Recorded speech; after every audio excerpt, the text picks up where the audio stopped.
2021년 3월 28일 기독교 한국침례회 진리교회 주일 오전 영상 예배를 인도하겠습니다.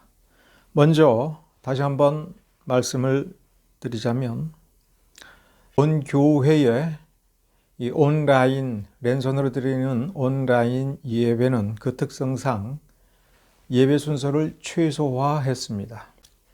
이 예배와 함께 하시고자 한다면 먼저 다른 어떤 날보다도 좀 일찍 가족끼리든 혹은 경건의 시간을 준비하면서 말씀을 묵상하고 기도하고 또 찬양도 하면서 그 마음을 그리고 함께하는 이들의 마음을 하나님께 모으시기를 바랍니다. 그리고 본 영상 서비스의 오른쪽 하단에 구독, 좋아요를 눌러주시는 것 또한 이 예배에 대한 더욱 적극적인 참여이며 또한 봉헌이며 그리고 해서 이와 같은 서비스를 계속해서 더욱 힘있게 할 수 있는 도움이라고 하는 것을 여러분 기억해 주시기 바랍니다. 전능하신 하나님 우리 아버지께서 우리를 예배로 부르셨습니다. 이제 우리 모두 그 부르심에 합당하게 응답하여 신령과 진정으로 예배 드리겠습니다. 다 같이 사도신경으로 신앙 고백하시겠습니다. 전능하사 천지를 만드신 하나님 아버지를 내가 믿사오며 그 외아들 우리 주 예수 그리스도를 믿사오니 이는 성령으로 잉태하사 동정녀 마리아에게 나시고 본디오 빌라도에게 고난을 받으사 십자가에 못 박혀 죽으시고 장사한 지 사흘 만에 죽은 자 가운데서 다시 살아나시며 하늘에 오르사 전능하신 하나님 우편에 앉아 계시다가 저리로서 산 자와 죽은 자를 심판하러 오시리라. 성령을 믿사오며 거룩한 공회와 성도가 서로 교통하는 것과 죄를 사하여 주시는 것과 몸이 다시 사는 것과 영원히 사는 것을 믿사옵나이다. 아멘. 교동문은 41번입니다. 교동문 41번. 여호와께서 다스리시나니 땅은 즐거워하며 허다한 섬은 기뻐할지어다. 구름과 흑암이 그를 둘렀고 의와 공평이 그의 보좌의 기초로다. 불이 그의 앞에서 나와 사방의 대적들을 불사르시는도다. 그의 번개가 세계를 비추니 땅이 보고 떨었도다. 산들이 여호와의 앞 곧 온 땅의 주 앞에서 밀랍같이 녹았도다. 하늘이 그의 의를 선포하니 모든 백성이 그의 영광을 보았도다. 조각한 신상을 섬기며 허무한 것으로 자랑하는 자는 다 수치를 당할 것이라. 너희 산들아 여호와께 경배할지어다. 여호와여 시온이 주의 심판을 듣고 기뻐하며 유다의 딸들이 즐거워하였나이다. 여호와여 주는 온 땅 위에 지존하시고 모든 신들보다 위에 계시니이다. 여호와를 사랑하는 너희여 악을 미워하라. 그가 너의 성도의 영혼을 보존하사 악인의 손에서 건지시느니라. 의인을 위하여 빛을 뿌리고 마음이 정직한 자를 위하여 기쁨을 뿌리시는도다. 의인이여 너희는 여호와로 말미암아 기뻐하며 그의 거룩한 이름에 감사할지어다. 아멘. 오늘 살펴볼 본문 말씀은 마가복음 7장 6절서부터 13절입니다. 제가 개역 한글 성경으로 봉독해 드리겠습니다. 가라사대 이사야가 너희 외식하는 자에 대하여 잘 예언하였도다. 기록하였으되 이 백성이 입술로는 나를 존경하되 마음은 내게서 멀도다. 사람의 계명으로 교훈을 삼아 가르치니 나를 헛되이 경배하는도다 하였느니라. 너희가 하나님의 계명은 버리고 사람의 유전을 지키느니라. 또 가라사대 너희가 너희 유전을 지키려고 하나님의 계명을 잘 버리는도다. 모세는 내 부모를 공경하라 하고 또 아비나 어미를 회방하는 자는 반드시 죽으리라 하였거늘 너희는 가로되 사람이 아비에게나 어미에게나 말하기를 내가 드려 유익하게 할 것이 고르반 곧 하나님께 드림이 되었다고 하기만 하면 그만이라 하고 제 아비나 어미에게 다시 아무 것이라도 하여 드리기를 허하지 아니하여 너희의 전한 유전으로 하나님의 말씀을 폐하며 또 이 같은 일을 많이 행하느니라 하시고. 기도하겠습니다. 은혜로우신 주여 감사드립니다. 오늘 우리는 지난주에 다룬 마가복음 7장 말씀의 한 부분에 주목하고 있습니다. 이 말씀을 우리가 주님의 인도하심 가운데 함께 살펴볼 때에 성령님께서 하나로 역사하여 주시어서 우리가 함께 이 주님의 말씀의 깊은 진리를 깊이 깨닫고 우리의 본성이 변화되고 삶이 변하기를 원합니다. 주님의 말씀은 항상 살아있고 운동력이 있고 심지어 우리의 가장 깊숙한 곳에 있는 골수까지 쪼갤 수 있습니다. 우리의 영혼을 맑게 시키실 수가 있습니다. 우리의 심령 깊숙한 곳에서부터 하나님의 생명력이 자라나게 하시고 하늘에 속한 열매를 맺는 삶을 살게 할 수가 있습니다. 그러하기에 오늘도 우리는 마음을 다하고 정성을 다하고 힘을 다하여 주의 말씀을 살펴봅니다. 사람의 능력으로는 안 되기 때문에 우리 아버지 하나님께서 우리에게 성령을 보내주시어서 우리 가운데 역사하게 하여 주시고 지금 이 순간에도 우리를 도와주고 계십니다. 우리가 깨닫는 것이 아니라 성령께서 깨닫게 해주시는 것입니다. 성령께서 깨닫게 해주시는 그 진리를 성령께서 주시는 그 힘으로 말미암아 굳게 붙잡아서 우리 믿음 위에 믿음을 더하고 우리의 믿음 위에 소망을 더하고 사랑을 더하여 하나님을 흡족해 할 수 있기를 간절히 바랍니다. 날로 날로 하나님께서 기뻐하시고 하나님께 합당한 사람으로서 부족함이 없이 성장하는 그 놀라운 영광을 날마다 경험하기를 간절히 소망하며 우리 주 예수 그리스도의 이름으로 기도드렸습니다. 아멘. 여러분, 복을 받으려면 어떻게 해야 되겠습니까? 하나님께로부터 상을 많이 받으려면 우리가 어떻게 해야 하겠습니까? 하나님께로부터 벌을 받지 않으려면 우리는 어떻게 해야 할까요? 이것은 어떻게 하면 우리는 참으로 좋은 신자, 하나님께서 받으시고 쓰시기에 합당한 그런 신자로서 하나님 앞에 인정받는 방법이 무엇이냐라고 하는 질문입니다. 이 질문은 정말 중요한 질문입니다. 그런데 만일 이 질문에 목사님 말씀을 잘 들으면 되지, 이것이 정답이고 목사님 말씀을 잘 안 들으면 안 되지, 목사님을 반대하면 안 되는 거 아닌가, 이런 생각이 우리의 마음을 이렇게 딱 이렇게 올가미처럼 잡고 굳게 붙들어서 다른 생각을 하지 못하게 된다면 비유적으로 말하면 종교개혁 이전의 중세 카톨릭으로 우리를 되돌려 놓는 것입니다. 만약 성경적 교인이라면, 성경적인 사람이라면, 성경적인 구원을 받은 사람이라면 어떻게 대답하는 것이 옳겠습니까? 성경에 쓰여진 그대로 살고 성경이 요구하고 성경이 원하는 그 열매, 하나님께서 기뻐 받으시고 천국에 합당하다고 하나님께서 인정할 만한 그러한 열매를 맺도록 해야 할 것입니다.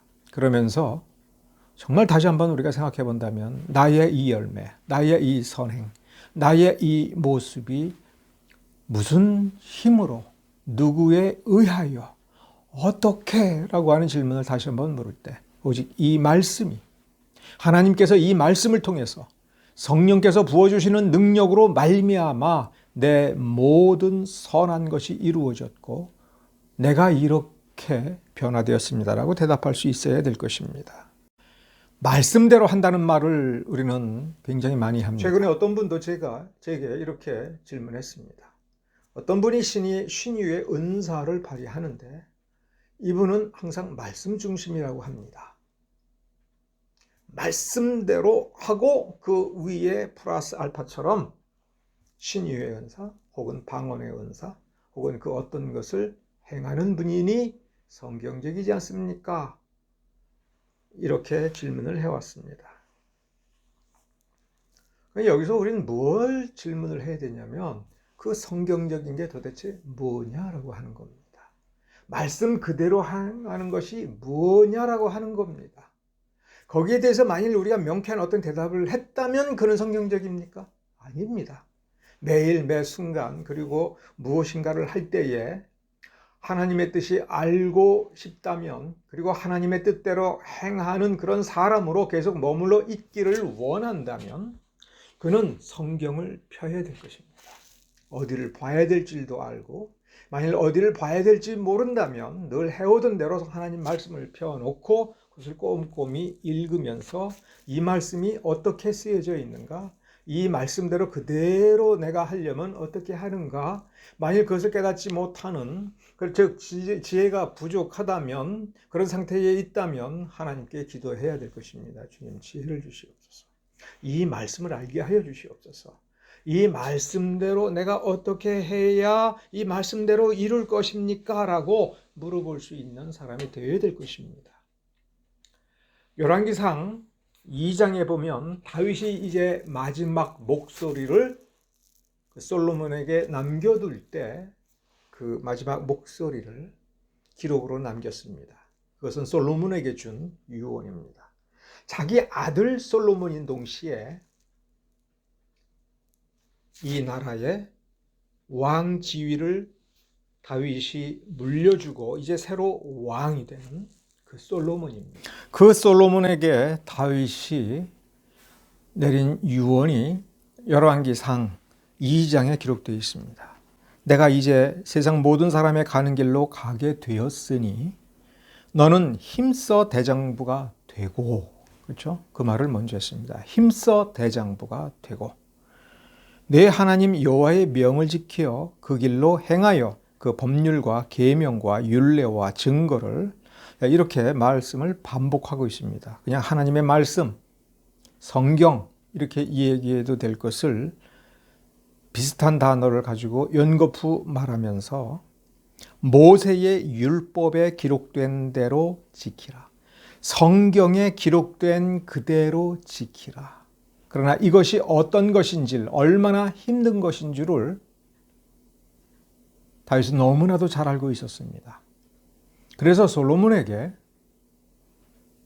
너는 힘써 대장부가 되라, 이런 당부를 먼저 했습니다. 그러면서 4절에서 모세의 율법에 기록된 대로 지키라 라고 명령하고 4절에서 거기에 대한 소망과 약속을 부언해 주고 있습니다. 내 자손이, 즉 네가, 솔로몬 네가 그 길을 삼가 마음을 다하고 성품을 다하여 진실이 내 앞에서 행하면 이라고 했습니다. 이 말과 2절 3절을 연결을 해야 됩니다.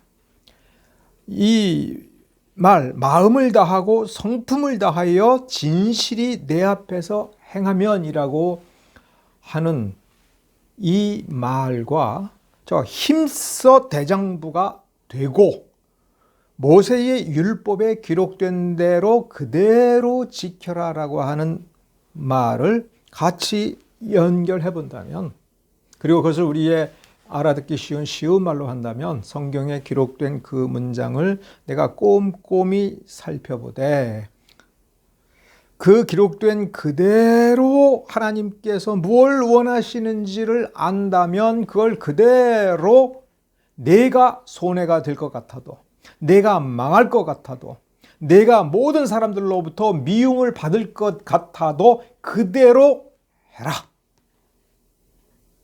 그래야 하면 내 자리가 든든히 설 것이고 너는 끝까지 좋은 왕으로, 능력 있는 왕으로 설 것이고 아무도 너를 해치지 못할 것이다. 내 인생이 그것을 보장한다. 이렇게 다윗이 솔로몬에게 유언으로 남겨놓고 있습니다. 우리는 2절, 3절, 4절에 너는 힘써 대장부가 되고 모세의 율법에 기록된 대로 그대로 지키되 마음을 다하고 성품을 다하고 그래서 진실로 행하게 되면이라고 하는 이것에 대한 적절한 사례를 우리는 좀 찾아볼 필요가 있습니다. 사무엘상 15장에 보면 사울이 선지자 사무엘로부터 책망을 받는 장면이 나옵니다. 사무엘상 15장 15절서부터 22절의 이 대목은 우리가 사무엘이 하나님의 말씀을 사울에게 전해준 그 유명한 말 때문에 잘 기억하고 있습니다. 순종이 제사보다 낫다. 그런데 우리가 사무엘상 15장의 이 본문을 꼼꼼히 살펴보면 어떻게 쓰여진 거냐면 사무엘이 사울 왕에게 아말렉과 전쟁을 하면서 어떻게 하라라고 하는 것을 구체적으로 지정을 해서 명령을 내렸습니다. 이것은 하나님의 명령입니다. 다 진멸하라. 근데 사무엘이 와서 보니 다 진멸하지 않고 아말렉은 사로잡고 그 다음에 소떼와 양떼 이렇게 참 좋은 짐승들은 안 죽이고 간직하고 있었습니다. 사무엘이 그 소리를 듣고 지적을 했습니다. 이 양떼, 소떼 이 소리가 뭐냐? 왜 하나님의 말씀을 어겼냐? 라고 얘기할 때 사울의 변명은 아닙니다. 나는 하나님의 말씀을 다 지켰습니다. 나는 하나님의 말씀대로 했습니다. 다만 하나님께 감사의 제사를 드리기 위해서 내가 좋은 거는 따로 이렇게 가려서 이렇게 여기 내버려 뒀습니다. 이거 하나님께 드릴 겁니다. 그러니 나는 다 지킨 겁니다. 하나님의 말씀을 잘 지킨 겁니다. 이렇게 얘기했을 때 아니다. 너는 하나님의 목소리를 그대로 청종한 게 아니다. 너는 여호와의 말씀을 어겨서 너는 악하게 행한 것이다. 이게 무슨 뜻이냐면 내가 하나님의 말씀대로 다 해서 이만큼 이루었다 하더라도 너는 꼼꼼히 지키지 아니하였기 때문에 너는 하나님께 죄를 지은 것이다.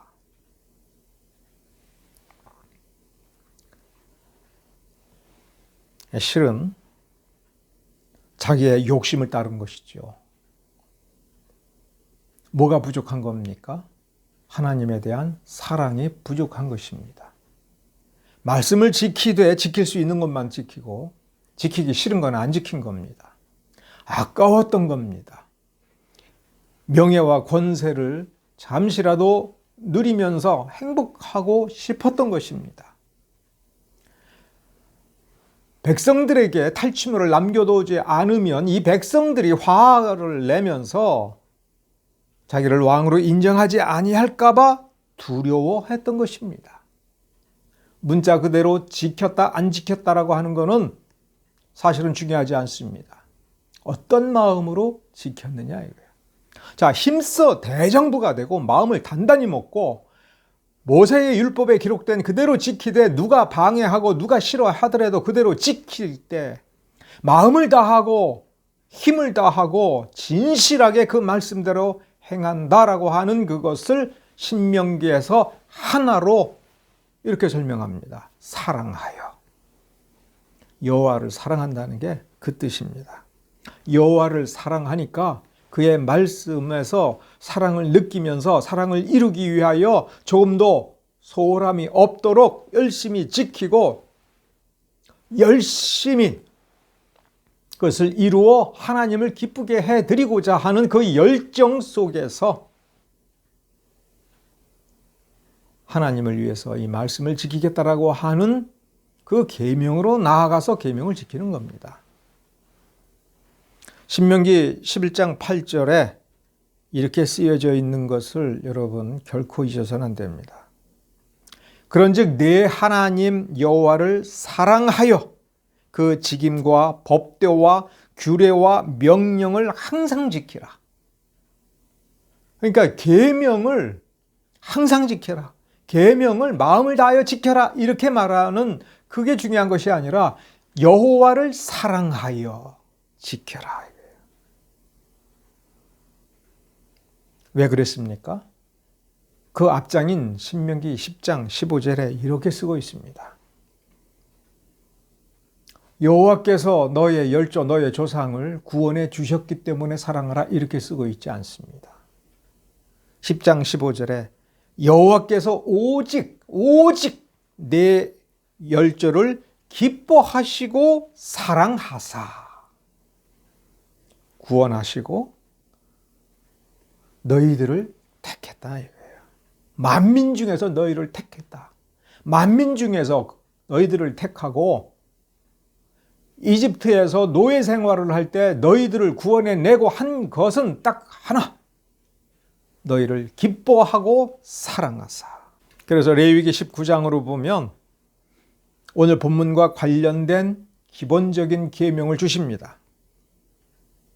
하나님께서는 10계명을 주시고 자 10개 외워봐. 그대로 행해봐. 이렇게 요구하지 아니하셨습니다. 레위기 19장 1절서부터 5절에 보면 너는 이스라엘 자손의 온 회중에게 고하여 이르라.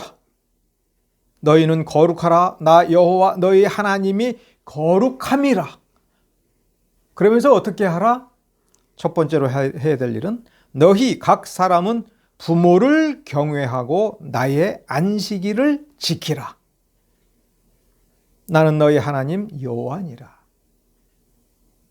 나는 너희 하나님 여호와, 전능자 여호와이기 때문에 맨 먼저 너희들이 거룩해지기 위한 첫 번째 조항, 내 부모를 경외하고 나의 안식일을 지키라. 그다음에 4절에서 헛된 우상 숭배를 헛되게 섬기지 말라. 우상을 만들지 말고 우상을 섬기지 마라. 그래서 5절에 너희는 화목제 희생을 여호와께 드릴 때에 연락되도록 드리라. 이렇게 써 있습니다. 연락되도록 드리라. 너희들이 제사를 드린다고 받는 것이 아니라 하나님께서 받으실 만하게 드려라. 그러면 어떻게 해야 받으실 만한 거예요? 그 위로 올라가야 되고 오늘의 교훈들을 하나로 정리하면 여호와를 사랑하사. 여호와를 사랑하여 우리 각자의 부모를 경외하고 존경하고 또 사랑하고 그다음에 안식일을 지키어야 그다음에 제사의 규례를 지켜야 하나님께서 그 제사를 연락한다고 가르치신 것입니다. 이것을 좀 이해를 해보면 이제 오늘 본문 마가복음 7장에서 고르반이라고 하는 그 말과 관련되어 예수님께서 지적하신 내용을 좀 잘 이해할 수가 있습니다. 고르반이라고 쓰여진 신약 성경의 이 단어는 원래 헬라어에는 없는 단어입니다. 히브리어에 있는 고르반이라고 하는 단어를 그 발음 나는 대로 헬라어로 철자로 써서 여기에 집어넣은 겁니다. 고르반이라고 하는 이 말은 하나님께 드리는 예물. 지금 이 관례를 놓고 보면 하나님께 드릴 예물 이렇게 이해하면 되는 겁니다. 좀 예를 들어서 설명해 보겠습니다. 사무엘상에 보면 한나가 그렇게 자식을 낳지 못하다가 어느 날 정말 하나님께 울부짖으며 기도를 했습니다. 그러면서 뭐라고 기도했냐면 하나님 내게 아들을 주시면 그 아들을 하나님께 드리겠습니다라고 서원을 했습니다. 기도하다가 튀어나왔죠. 그런데 정말 아들을 낳게 됐습니다. 아들을 낳고 그 몸을 푼다고 하죠. 아마 몸을 풀고 나서 정말 이제 아들을 낳았구나 실감이 난다라고 할 때에 그 남편 엘가나 얼굴을 딱 보니까 하는 말이 그때서야 생각이 난 겁니다. 여보, 내가 기도할 때 내가 하나님께 소원을 했어요. 이 아이를 하나님께 드리기로 했어요. 이 아이는 내가 낳았지만 이 아이는 하나님의 아이예요. 하나님께 드려야 돼요. 우리 아이라고 생각하면 안 돼요. 하나님께 바쳐야 됩니다. 이렇게 얘기했어요. 이 얘기를 왜 합니까?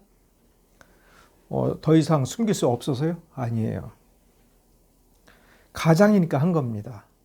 즉 지금 이 한나는 남편 엘가나한테 이 아이 사무엘은 고르반이에요 한 거예요. 하나님께 드린 거예요 라고 얘기해. 고르반 이렇게 얘기한 겁니다.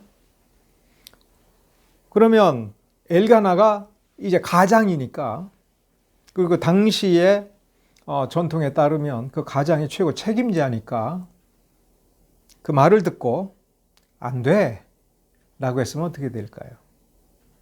안 돼. 그건 어느 자격으로 얘기한 겁니까? 남편의 자격으로, 가장의 자격으로 그렇게 얘기한 겁니다. 자, 그러면 서원이 깨졌죠.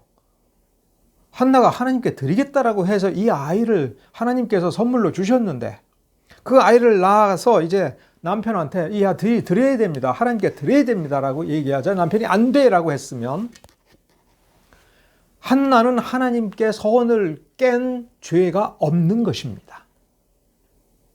하나님께 안 드려도 되는 거예요. 그럼 만일에 안 드려서 문제가 됐다면 그것은 누구 책임이 되느냐 하면 엘가나의 책임이 되는 겁니다. 그러니까 고르반이라고 얘기할 때는 그 속에 하나님께 드리겠다라고 한 것에 대한 어떤 책임 소재와 관련되어서 매우 중요한 용어입니다. 현실적으로 또 다른 이해를 해봅시다. 교회의 신실한 여 집사님이 돈을 열심히 모았어요. 남편 집사님하고. 그래서 속으로는 그거 남편과 같이 이야기하면서 우리가 한 500만 원 모아가지고 이번에 건축 헌금 합시다. 그래서 그러자고. 그러면서 매달 50만 원씩 혹은 100만 원씩 몇 달간에 따로 이렇게 모았습니다. 그런데 어느 날 부모님을 뵀는데 부모님이 얘야, 그리고 우리가 이번 겨울에 너무 힘들다. 보일러도 고장나고 또 필요하고 몸도 아프고 병원도 가야 되는데 돈이 좀 많이 든다. 한 500만 원만 마련해 주면 안 되겠니? 어쩌면 이렇게 액수가 딱 맞는지. 그때에 이 집사 부부가 고민을 하게 된 거예요. 이건 하나님 건데. 그래서 부모님들한테 아니에요. 돈은 있긴 하지만 이거 하나님께 드릴 겁니다. 이러면 죄가 없냐 이거예요. 하나님께 드릴 거니까, 하나님께 이건 이미 드린 거니까.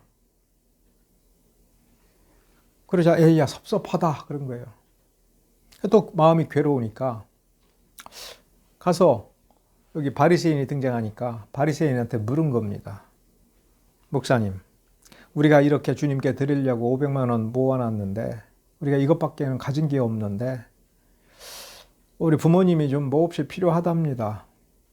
제 생각은 드렸으면 하는데 이게 하나님께 서원을 해놓고 하나님께 드리기로 작정을 했는데 우리 스스로 그를 깨도 될는지 모르겠어요. 그럴 때 그 바리새인이 그거는 성경에 보면 우리 레위기 19장에도 보면 하나님께 제사 드리는 것이 온전히 연락이 되려면 첫째가 부모를 공경하라고 했어요. 그러니까 부모님을 공경하는 건 하나님의 계명에 따르면 하나님을 섬기는 거하고 똑같은 거니까 괜찮아요. 그거 갖다 드리세요. 이래도 된다는 겁니다. 이게 구르반이라는 거예요. 그런데 여기서 가장이 그리고 부부가 어떻게 판단하기 어렵고 마음에 두려움이 있으니 선생님한테 물어본 겁니다. 율법 선생님한테. 그런데 율법 선생이 안 돼 이렇게 허락하지 않는 답변을 하게 되면 부모를 공경하지 않게 되지요. 그 죄가 생기는 겁니다. 내 부모를 공경하라, 경외하라. 그러면 그 죄는 누구의 죄가 되느냐? 그 율법 선생의 죄가 되는 겁니다. 원래 고르반의 제도가 그런 뜻입니다. 그 누구의 죄냐의 문제가 아니라 지금 중요한 것은 율법, 하나님께 서원을 지키려고 하나님께 제물을 드리려고 하다 보니 하나님의 계명과 충돌될 때에는 두 가지를 다 만족시키는 답을 찾아야 하는 것입니다. 하나를 버려서는 안 됩니다. 특히 명문으로 써놔서 내 부모를 경외하라, 공경하라. 이것은 약속 있는 첫 계명이니 이렇게 쓰여져 있는 이 계명을 율법 선생의 권한으로 폐지할 수 있느냐? 폐지할 수 없다는 겁니다. 그래서 지혜가 필요해서 솔로몬이 이렇게 엎드려서 기도를 했던 것입니다. 자, 그러면 이 마가복음 7장에 이 본문이 기록될 때에는 이 고르반 제도가 어떻게 변질됐는가라고 하는 것도 살펴보아야 됩니다. 이 예수님께서 지적할 때에 이 고르반 제도가 어떻게 변질됐는가에 관하여 어떤 주석 혹은 연구가가 밝히기를 이게 입버릇이 되었다는 겁니다. 누구한테 무언가를 주기 싫으면 고르반 그러면 되는 겁니다. 내가 내 부모님한테 생활비를 좀 드려야 되는데 이게 아까워요. 주기 싫어요. 그러면 제가 안 드리겠습니다. 다음에 드릴게요. 라든가 저도 어려워요. 뭐 이렇게 설명을 해야 되는데 그냥 이거 하나님께 드린 겁니다. 하나님께 드릴 거예요. 하나님께 드린 거니까 욕심내지 마세요. 탐내지 마세요. 이렇게 말을 해놓고는 그 고르반이라는 말을 저 사람한테 해주었으면, 저분에게 해주었으면, 누군가에게 해주었으면 그 사람한테만 안 쓰고 마음대로 써도 되는 거예요. 그런 식으로 바리새인이 가르쳤다는 얘기입니다. 하나님께 드렸다라고 하는 것이 만능 열쇠가 아니라는 거예요. 율법책을 펴보고 성경책을 펴보고 하나님께서 이걸 원하시는구나 라고 써 있는 그 글자를 보고 깨우침을 얻어서 하나님의 마음에 흡족하게 하여 어떤 것도 누락시키지 말아야 되는 것입니다. 우리가 교회 건축에 대해서 조금 더 생각을 해보면 예전에 왕왕 그런 일이 있었습니다. 어느 여 집사님이 남편 몰래 집문서를 갖다가 바쳤습니다. 그런데 나중에 남편이 알고는 노발대발한 겁니다. 아니 어떻게 내 허락도 없이 나하고 상의도 없이 집을 갖다가 바쳐. 집문서를 갖다가 바쳐. 그래서 가서 당장 찾아와. 그러니까 못 찾아와요. 하나님께 드렸기 때문에. 이렇게 대답을 한 거예요. 너무 화가 나가지고 이 남편이 목사님을 찾아가서 목사님 우리 집문서 돌려주세요. 내 것이기도 한데 아니 내 것인데 내 아내가 내 허락 없이 하나님께 갖다가 바쳤어요.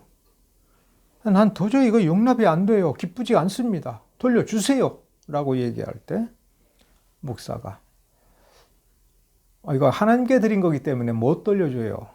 내 마음대로 못해요. 라고 얘기할 때 이 바리새인의 죄가 있는 겁니다. 율법을 잘 지키는 사람이 될 때 정말 하나님이 주시는 축복을 받을 수가 있는 겁니다. 그런데 율법은 행위가 아니에요. 먼저 마음입니다. 여러분 한번 생각해 보십시오. 부모를 공경하라라고 하는 이 구절이 있고 내 가족을 사랑하고 또 가족을 위해서 내가 가족의 안전과 행복을 책임져야 될 한 사람으로서 그들을 슬프게 하고 위태롭게 하고 괴롭게 하면서 입버릇처럼 하나님을 위해서라고 얘기를 해버리면 이 세상이 얼마나 흉악하고 얼마나 힘든 세상이 되겠습니까? 얼마나 비윤리적인 사람들이 넘쳐나겠습니까? 이 교회 안에. 하나님께서 성경을 우리에게 주신 것은 이 성경을 읽고 예수 믿고 구원받아라. 그러면 끝. 이것이 아니라 구원받은 길, 그 길을 우리에게 주실 뿐만 아니라 거듭난 자가 살아갈 수 있는, 또 살아가야 마땅한 그 능력을 가지고 그 능력을 이루는 삶. 그래서 사람다운 사람, 죄가 없고 부패가 없고 추악한 모습이 보이지 않는 사람으로서 변화되어 가는 그 능력을 경험하고 아름다운 열매를 맺어가는 그 온전한 삶을 우리에게 주시기 위하여 우리에게 주신 책입니다. 성경은 하나님을 만난 사람들이 자신들의 경험을 기록한 책이 아닙니다.